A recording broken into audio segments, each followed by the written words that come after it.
to Hospitality Chat, the podcast where we dive into topics that matter for students like us. I'm Anoshendi de la Sorna. I'm Erica Jane Santos. Today we're talking about a really interesting industry that touches millions of lives every day, the hospitality industry. That's right. It includes hotels, restaurants, tourism, resorts, travel services, and even event planning. It's all about creating experiences and making people feel welcome and cared for. But like any career path, it comes with advantages and disadvantages. So today, we're going to break those down for you. First off, what exactly is the hospitality industry? Simply put, it's any businesses that focuses on customer satisfaction and great experiences. That means hotels, cafe, airlines, cruise ships, amusement park, and more. It's one of the largest industry in the world, and it offers tons of opportunities for students, whether it's part-time work or a long-term career. Alright, let's get into the advantages first. One of the biggest is the wide range of job opportunities. Exactly. Whether you're into cooking, talking to people, organizing events, or traveling, there's probably a job in hospitality that fits in your interest. And many of these jobs don't require a university degree to start. You can enter with the basic skills and grow from there. That's a huge plus for the students who want to work while studying or after graduation. Another benefit in career growth. People often start in entry-level jobs like being a waiter or front desk agent and climb the ladder to become supervisor or managers. And let's not forget the international opportunities. Hospitality is a global industry.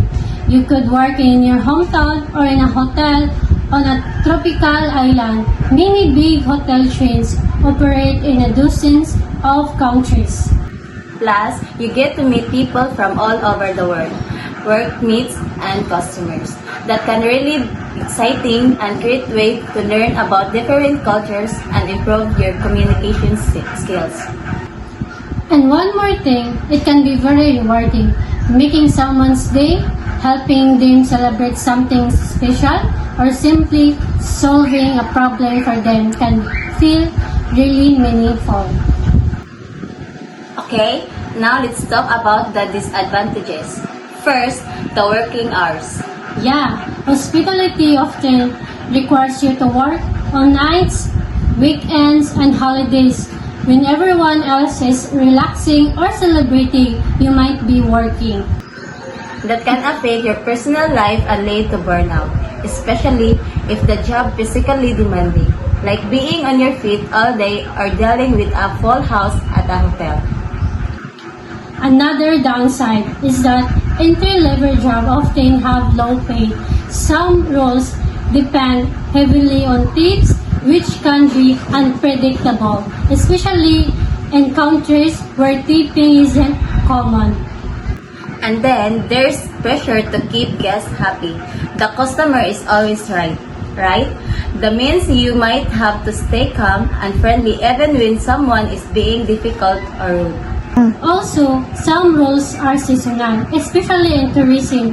That means you might have a job during summer or winter, but not all year round. And let's not ignore the impact of global events, like the pandemic, that really show how vulnerable the hospitality industry can be. Many people lost jobs or face long closure. So, there you have it. The hospitality industry is exciting and full of potential, but it definitely comes with its challenges. If you really enjoy working with people, solving problems, and being in the dynamic environment, it could be a great fit, but you also need to be ready for long hours and hard work and some tough days. As students, it's important to think about what kind of work fits your personality and lifestyle. Hospitality could be your start or your career. That's all for today's episode of Hospitality Chats. Thanks for listening. If you found it helpful, share it with your classmates or teachers. And don't forget to follow us for more student-focused discussion. See you next time! Bye-bye!